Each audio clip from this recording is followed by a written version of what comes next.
Glory to God programme से हमारा सलाम आपको कबूल हो। शुक्रगुजार हैं आपकी दुआओं के और शुक्रगुजार हैं आपकी मोहब्बत के लिए। बराबर दुआएं करते रहिए, आपकी दुआओं के हम हमेशा ख़्वाहां रहेंगे। जी हाँ, जब आप हमें बताते हैं तो खुदा किस तरह से आपको बरकत दे रहा है, हमें बहुत अच्छा लगता है। यहाँ हम बहुत शुक्रगुजार हैं आपके लिए जो आप अपना हाथ बढ़ाते हैं ताकि ये प्रोग्राम बना रहे। जरूर बताते रहिए कि किस तरह से हम आपको इस प्रोग्राम में इस्तेमाल कर सकते हैं। बगैर आपके हम कुछ भी नहीं कर सकते। परम खुदा के शुक्रगुजार हैं कि आप सब हमसे मोहब्बत करते हैं और इस प्रोग्राम से मोहब्बत करते हैं। हमें यकीन है कि खुदा आपको इस प्रोग्राम के वसीले से गैर फानी बरकत अता कर रहा है। जी हाँ, हमें भी बरकतें अता कर रहा है। आज हमारे पास आपके लिए एक बड़ा भारी तोहफा है।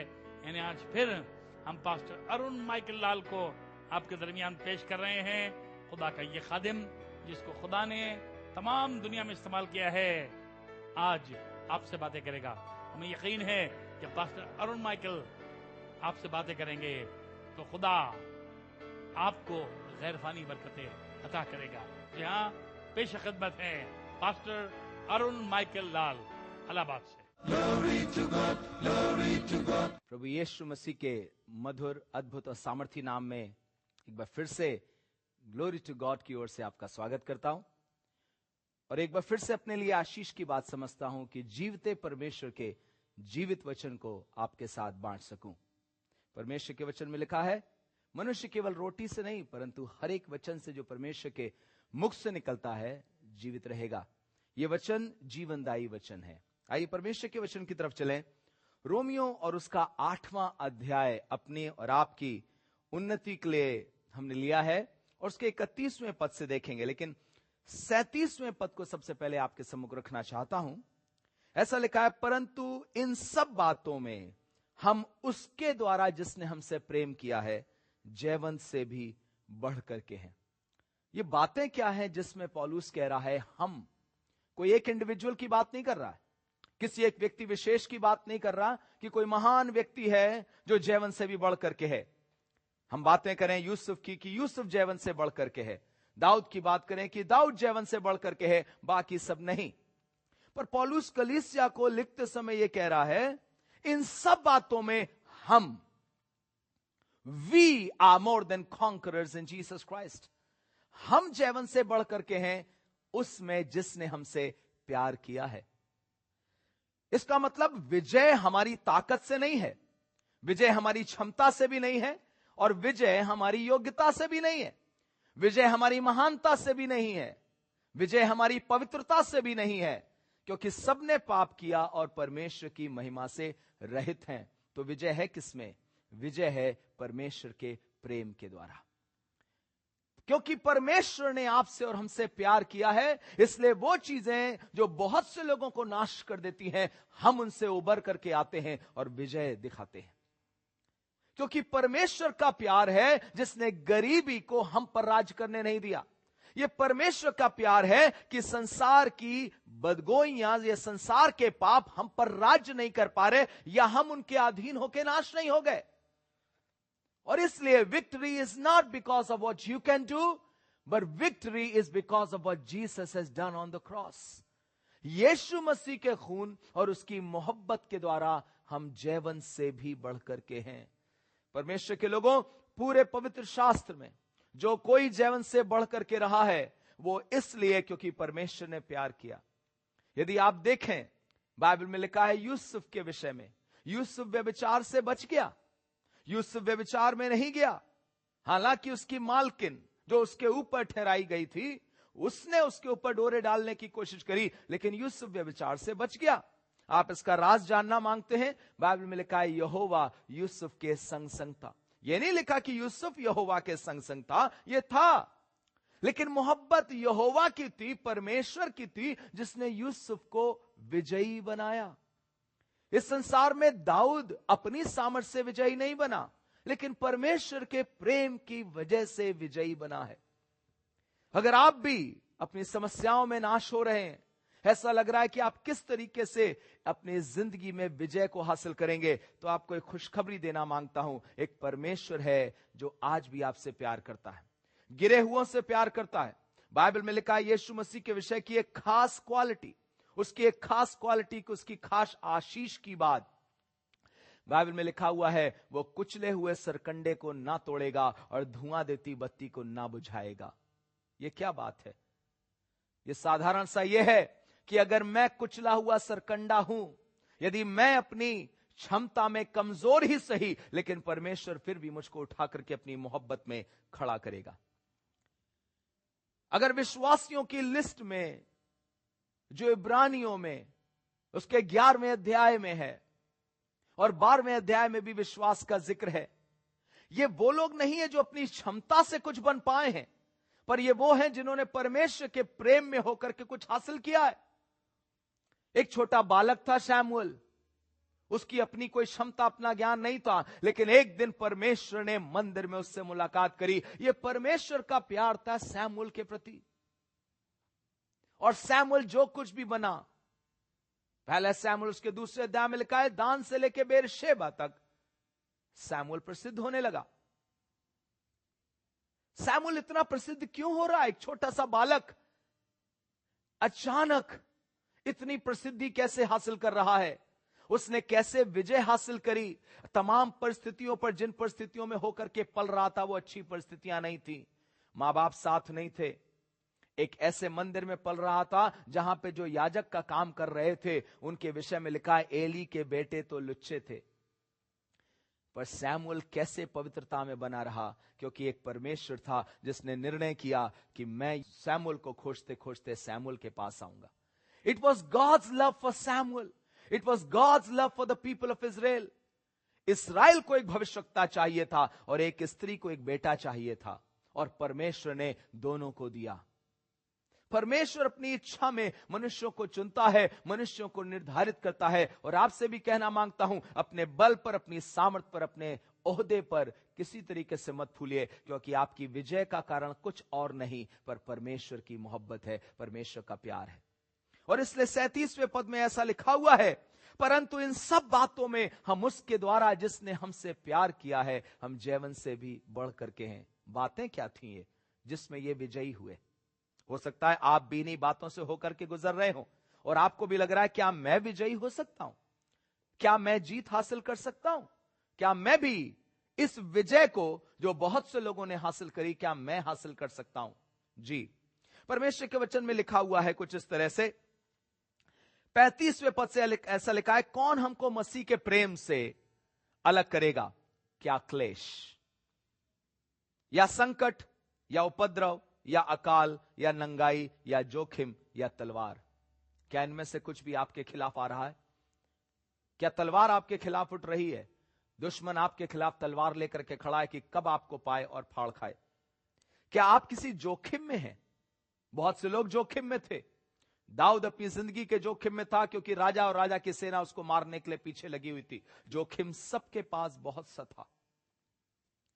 एक बेटा यूसुफ नाम का अपने भाइयों के बीच में जोखिम में था, क्योंकि वो उसे गड्ढे में डाल के नाश कर देना मांगते थे, फिर उन्होंने बेच दिया। पर परमेश्वर ने इन सबको जोखिमों से निकाल लिया। परमेश्वर के एक सेवक ने, मिस्टर वेस्ली ने, जॉन वेस्ली, चार्ल्स वेस्ली, जो फाउंडर रहे हैं मेथोडिस्ट कलीसियाओं के, उन्होंने कहा, I am immortal till my time has come. जब तक परमेश्वर के द्वारा ठहराया हुआ समय ना आ जाए, कोई मुझे नाश नहीं कर सकता। जिंदगी के तमाम जोखिम जिससे हम होकर के गुजरेंगे, कोई हमको फना नहीं कर सकते। ये हमारी मोहब्बत नहीं, परमेश्वर की मोहब्बत है, परमेश्वर का प्यार है। हो सकता है 75 लोग आपके दरवाजे पे खड़े होकर के आपको नाश करने के लिए धमकी दे करके जा रहे हैं, पर आपसे कहना मांगता हूं, परमेश्वर के प्रेम में अपने आप को छुपा लीजिए। कोई आपको नाश नहीं कर सकता, क्योंकि परमेश्वर के प्रेम में जो छुप जाता है वो सुरक्षित रहता है। और ऐसा लिखा हुआ, कौन हमको मसीह की मोहब्बत से जुदा करेगा? 2 बार यह बात लिखी है, कौन हमको परमेश्वर के प्रेम से अलग करेगा। इसका मतलब ऐसा लग रहा है, शैतान कुल मिलाकर के एक चीज आपके खिलाफ रच रहा है, एक योजना रच रहा है, और एक चीज देखना चाहता आपकी जिंदगी में, वो ये कि वो जोखिम लाए, संकट लाए, उपद्रव लाए, ताकि किसी भी तरीके से आप परमेश्वर की मोहब्बत से अलग हो जाएं। उसने अय्यूब के पास से सब छीन लिया ताकि अय्यूब परमेश्वर के प्रेम में डूबा ना रहे। पर बाइबल में लिखा है लूका 4 अध्याय में पहले पद से, यीशु मसीह को शैतान ऊंचे कंगूरे पर ले गया, जगह जगह लेकर के दिखाने लगा। फिर उसने यह भी कहा, दंडवत कर, यह सब राज्य और उसका वैभव जो तुझे दिखाई देता मैं तुझे दे दूंगा। किसी भी तरीके से शैतान की मनसा यह है कि आपको परमेश्वर के प्रेम से और उसके प्रेम पर भरोसा करने से अलग कर सके। वो आपसे पैसा छीन लेगा अय्यूब की तरह, और यीशु मसीह की तरह बहुत सा लालच दिखा करके किसी भी तरीके से उसकी मनसा यह कि आपको परमेश्वर के प्रेम से अलग कर सके। और हमारी सच्ची विजय बहुत बड़ा धन प्राप्त कर लेना नहीं है, हालांकि परमेश्वर अपने लोगों को आशीष देना मांगता है, धन की भी। हमारी सबसे बड़ी विजय ये नहीं होगी कि कल तक मैं समस्या में था, अब समस्या से पार हो गया, पर हमारी सबसे बड़ी विजय इस बात में होगी कि मैं आज भी विश्वास में और परमेश्वर के प्रेम में बना हुआ हूं। लेकिन 38वें पद की लिस्ट जो हमें परमेश्वर के प्रेम से अगर अलग करने के लिए कभी आए भी तो नहीं कर सकती, वो क्या लिखा है? क्योंकि मैं निश्चय जानता हूं कि ना मृत्यु और ना जीवन, ना जीवन का लालच कभी आपको परमेश्वर के प्रेम से अलग करने पाए, और ना मृत्यु का भय कभी आपको परमेश्वर के प्रेम से अलग करने पाए। फिर लिखा है ना स्वर्गदूत ना प्रधानताएं। शैतान स्वर्गदूत का रूप धारण करके भी आ जाए, ज्योतिर्मय स्वर्गदूत का रूप धारण करके, कि तब भी कोई आपको परमेश्वर के प्रेम से अलग ना कर पाए। यह आपकी असली विजय है। Your real victory is that you are one with your God. आपकी सच्ची विजय यह है, आपका परमेश्वर आप में रहता है और आप परमेश्वर में रहते हैं। जैसा यूहन्ना 15 में लिखा है, मेरी बातें तुम में बनी रहें और तुम मुझ में बने रहो। जो कुछ मांगो तुम्हारे लिए पूरा होगा, पर मेरी बातें तुम में और तुम मुझ में बने रहो। बस मेरे प्यार में बने रहो।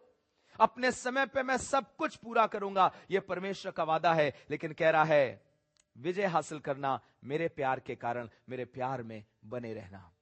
परमेश्वर के लोगों, यदि आप गिर भी गए हो तो आपको ये कहना चाहता हूं, परमेश्वर का वचन कहता है धर्मी 7 बार गिरेगा लेकिन उसे यहोवा उठा के खड़ा कर देगा। वो उठ के खड़ा हो जाएगा। और सुनिएगा, यहां पापी के गिरने की बात नहीं हो रही है।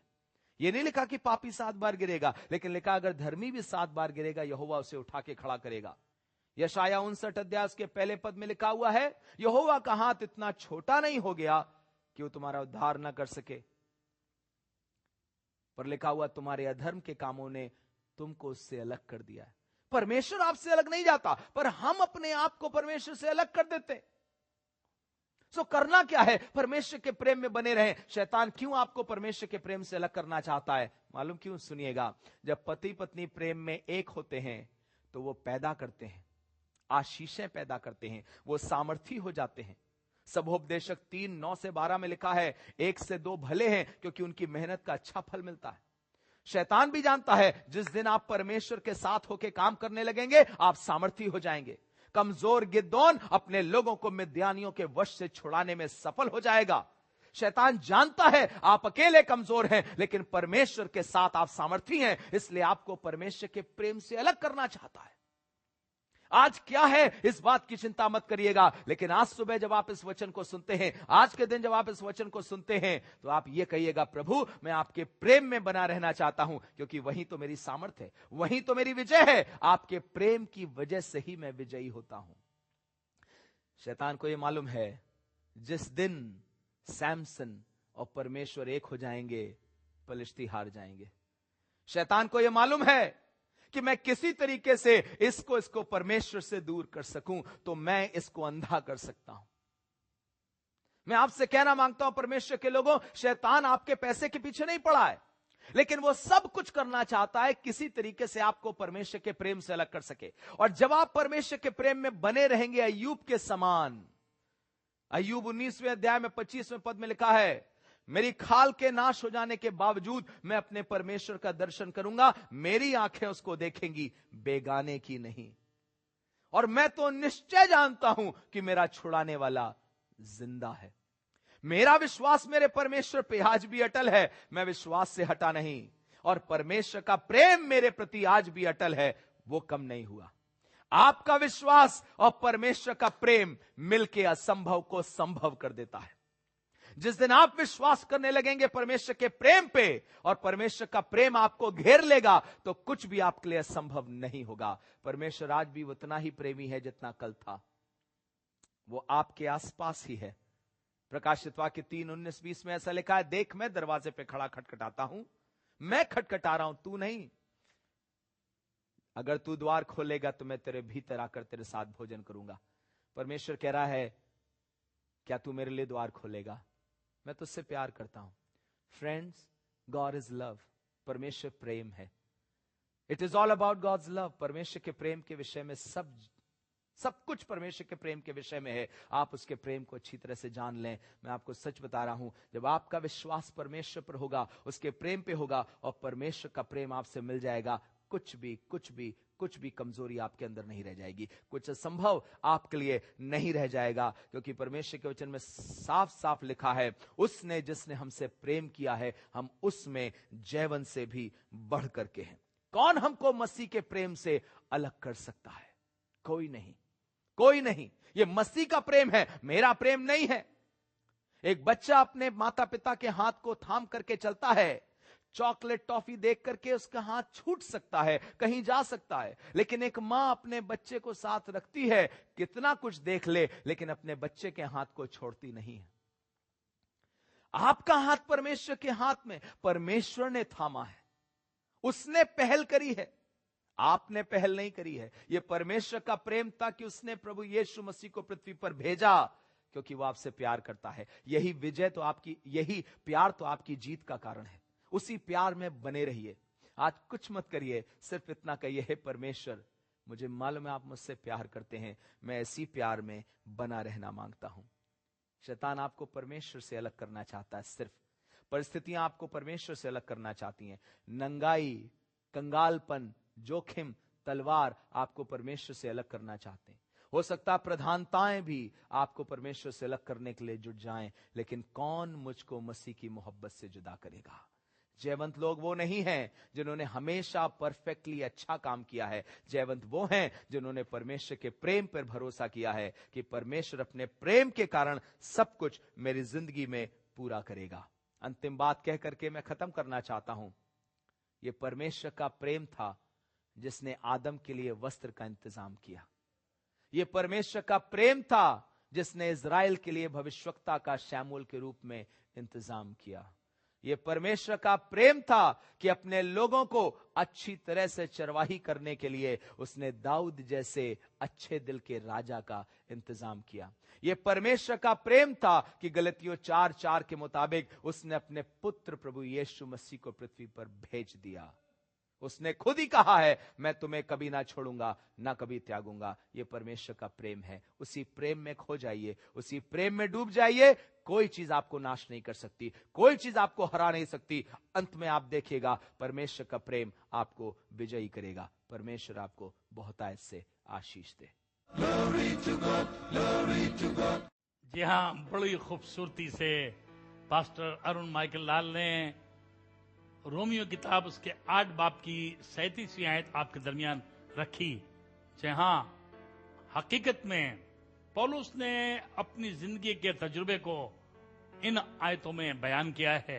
मुझे तो इसकी 31वीं आयत बहुत अच्छी लगती है, जहां पर पौलुस कह रहा है, अब हम इन बातों की बाबत क्या कहें। किन बातों की बाबत? ढेर सारी बातें हैं जिंदगी में। जब कभी लोग आपसे बातें करते हैं, अपनी जिंदगी के बारे में बयान करते हैं, लोगों ने उनके साथ क्या किया, अपनों ने उनके साथ क्या किया, किस तरह लोगों ने उनका साथ नहीं दिया, उनकी मुखालफत की, बर्बाद करने की कोशिश करी। इतनी ढेर सारी बातें दुनिया के लोगों के पास हैं, पर पौलुस रसूल सफाई के साथ कह रहा है, इन बातों की बाबत हम क्या कहें। लेकिन एक खास बात कह रहा है, उसके आगे कह रहा है, अगर खुदा हमारी तरफ है तो कौन हमारा मुखालिफ है। ये सब बातों के बाबत हमको सोचने और बातें करने की जरूरत ही नहीं है। सिर्फ ये सोचने की जरूरत है, क्या खुदा हमारी तरफ या हमारे साथ है। ये बात ज्यादा जरूरी है, बजाय इसके कि हम वो सोचें कि कौन हमारी तरफ है, कौन हमारे खिलाफ है, कौन हमको बर्बाद करने की कोशिश कर रहा है, कौन हमारी बुराई कर रहा है, कौन हमें तबाह कर देगा। हमें यह सोचने की जरूरत है कि खुदा हमारी तरफ है कि नहीं। यह पुराने नामे में हमको मालूम है, जब दाऊद एक अच्छा काम करना चाह रहा था, दुश्मन से लड़ना चाह रहा था, यानी खुदा के लोगों को फतह दिलाना चाह रहा था, उसके अपने भाई ने बड़ी खराब बात उसके लिए कही। उसके अपने भाई ने उससे कहा, मैं तेरे दिल की शरारत से वाकिफ हूं। कभी कोई आपको शरीर कह दे, आपका तो ख्याल अच्छे काम करने का है, आप तो किसी की मदद करना चाह रहे हैं, और वो आपको शरीर कह रहा है मैं तेरे दिल की शरारत से वाकिफ हूं, और उसके बाद जो इल्जाम उसके ऊपर लगाए हैं एक एक करके, मालूम उसने क्या कहा? अगर इन तमाम बातों की बाबत वो सोचने लगता या घर जाता रोता हुआ अपने बाप से कहता, तो जो काम खुदा ने उसको सुपुर्द किया था कि जाति जूलियत से लड़े, वो काम वो नहीं कर पाता। आज इसीलिए बहुत से लोग जो काम खुदा ने उनके हाथ में सुपुर्द किया है नहीं कर पा रहे, क्योंकि इन बातों के बाबत में बहुत सोच रहे हैं कि लोग हमें क्या कह रहे हैं। और वो फतेहमंद हुआ क्योंकि उन तमाम बातों का जिक्र नहीं कर रहा, ना ही उनके बारे में सोच रहा, सिर्फ सोच रहा था कि खुदा क्या चाहता है और खुदा मेरे साथ है कि नहीं है। हाँ, खुदा उसके साथ था, खुदा उसके साथ साथ गया, उसने उसको दुश्मन पर फतेह दी। हाँ, पुराने नामे में यूसुफ के बारे में भी लिखा है, यूसुफ जिसके खानदान के अपने लोग, उसके भाई लोग उसके खिलाफ थे, थोड़ा सा नहीं, इतने खिलाफ थे कि उसको मार डालने की कोशिश करी, फिर कुएं से निकालकर बेच दिया। बिल्कुल नफरत करते थे, किसी तरह की कोई मोहब्बत उनके दिलों में यूसुफ के लिए नहीं थी। पर इन तमाम बातों को सोचता रहता तो वो बेचारा सोच सोच के मर जाता। पर उसके साथ और भी कुछ हुआ। जिसके घर में, पोतीफर के घर में ईमानदारी से उसने काम किया, उसकी बीवी ने इल्जाम लगा दिया। और भी उसके साथ हुआ, जिसके ख्वाब की ताबीर बताई वो भूल गया उसे। कई दफा हमें लोगों ने हमारे साथ क्या क्या किया है, किस तरह हमें भूल गए हैं, किस तरह हमें बर्बाद करने की कोशिश की है, किस तरह हम पर इल्जाम लगाए, इन तमाम बातों की बाबत हम सोचते रहते हैं, घुल घुल के परेशान और बर्बाद हो जाते हैं। पर इन बातों की बाबत हम क्या कहें? यूसुफ ने सिर्फ एक बात को सोचने की कोशिश करी कि क्या खुदा हमारे साथ है, और चूंकि खुदा उसके साथ साथ रहा, उसे इकबालमंदी और तरक्की हासिल हुई, और एक दिन वो मिस्र का वजीर आजम बन गया।